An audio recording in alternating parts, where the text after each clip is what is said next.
সত্যি কথা বলতে গেলে আমরা বহুদিন ধরেই এই বিষয়টা দেখতে পাচ্ছি যে কোনো না কোনোভাবে সন্দীপ ঘোষকে আড়াল করার চেষ্টা করা হচ্ছে। তাকে প্রথমে অপসারণের দাবি ওঠানো হয়েছিল, সেখান থেকে তাকে বদলি করে অন্য জায়গায় তাকে স্থানান্তরিত করা হয়। অপসারণের দাবি কোনোভাবেই মানা হয়নি। তারপরে তার এগেনস্টে ইডি যখন কেস ফাইল করে, সেটাও ফাইন্যান্সিয়াল লন্ডারিংয়ের, এই রেপের কেসে বা এই মার্ডারের কেসে তার কোনো জর্জরিত হিসেবে তাকে ধরা হয়নি। সেই জায়গা থেকে সবসময় বিষয়টার মধ্যে মনে হয়েছে কোনো না কোনো গলদ রয়েছে। এবং কালকে যে বিষয়টা ঘটেছে তাতে হাইকোর্ট বা সুপ্রিম কোর্টের প্রতি সম্মান জানিয়েই কথাটা বলতে চাইছি যে কোথাও হয়তো আইনি সংস্কারের দরকার রয়েছে। কারণ যদি ইডি এবং সিবিআই সুওমোটো এই কেস নিয়ে আসে এবং তারপরেও তারা নির্দিষ্ট দিনে চার্জশিট দিতে না পারে, তাহলে আমরা কাদের উপরে ভরসা করে এই কথাগুলো বলবো? যারা আপনারা 4 মাস আগে এই আজকের দিনেই যে আন্দোলনের ডাক দেওয়া হয়েছিল, তারপর লাগাতার আন্দোলন চলছে, তাদের নিশ্চয়ই অনেকের সঙ্গে কথা হয়েছে। তারা কি ভাবছেন? মানে তারাও কি একটু হতাশ এই গতকালের ঘটনা?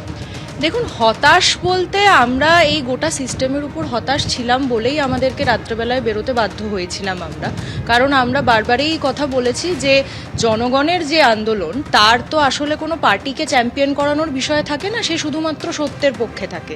সেই জিনিস মাথায় রেখে আমরা চেয়েছিলাম যে আমাদের নিরাপত্তা যাতে নিশ্চিত হয়, এবং এটা একদিন বা 4 মাসে হয়ে যাবে না, সেইটা আমাদের কাছে খুব পরিষ্কার ছিল।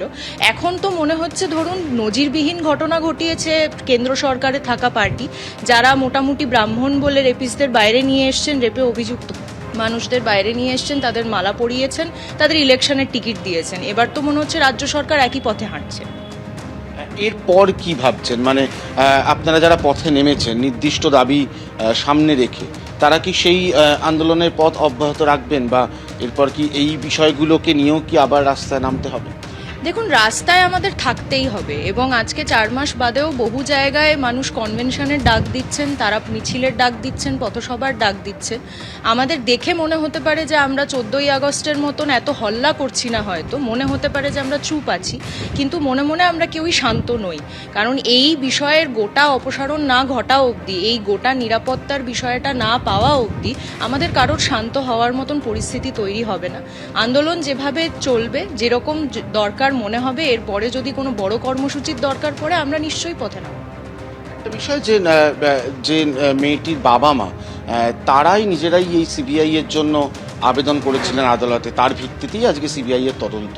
সেই সিবিআই এই প্রমাণ লোপাট এই কেসে 90 দিনে চার্জশিট দিতে পারল না।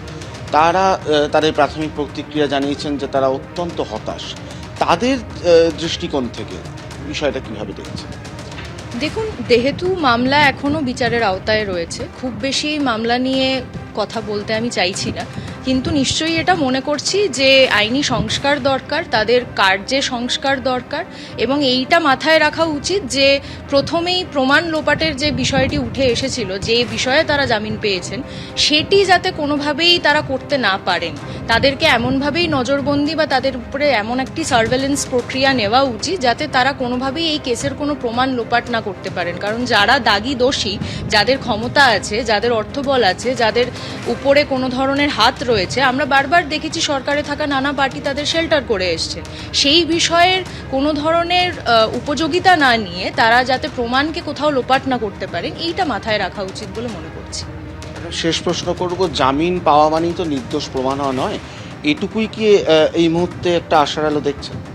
দেখুন, অবশ্যই এটা কোনোভাবেই মেনে নেওয়ার কথা নয় যে তারা নির্দোষ, কারণ সেইটা কোনোভাবেই কোর্টে প্রমাণ হয়নি। জামিন তারা পাবেন, সিবিআই ব্যর্থ হয়েছে চার্জশিট দিতে, তার জন্য তারা জামিন পেয়েছেন। এই জায়গায় দাঁড়িয়ে একমাত্র যেটা দাবি উঠে আসতে পারে, এবং আমার মনে হচ্ছে যে সেটা সবার মুখে মুখে উঠে আসা উচিত, আমাদের মনে মনে নিশ্চয়ই রয়েছে, যে ইমিডিয়েটলি চার্জশিট দেওয়ার কথা। কারণ এইভাবে যদি দাগী আসামিরা, যারা বারবার নানান ধরনের ঘটনায় অভিযুক্ত, সন্দীপ ঘোষের এগেনস্টে আরও অনেক কেস উঠে এসছে, শুধুমাত্র আরজি করের ঘটনা নয়, তিনি বারংবার থ্রেট দিয়েছেন, এরকম একটা থ্রেট কালচার তৈরি করেছেন।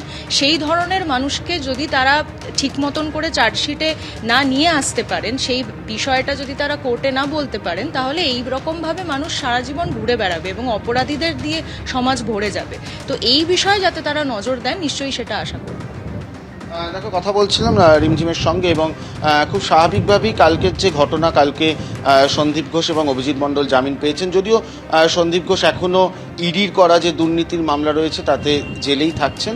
এই পুরো বিষয়টায় তারা একটু আহত, কিন্তু এখনও মনে করছেন যেহেতু জামিন মানেই নির্দোষ প্রমাণ নয়, তাই সেই জায়গা থেকে রাস্তায় থাকা, আলোচনা করা, কথা বলা, সেই জায়গা থেকে কিন্তু তারা প্রত্যেকেই সরতে এখনও নারাজ।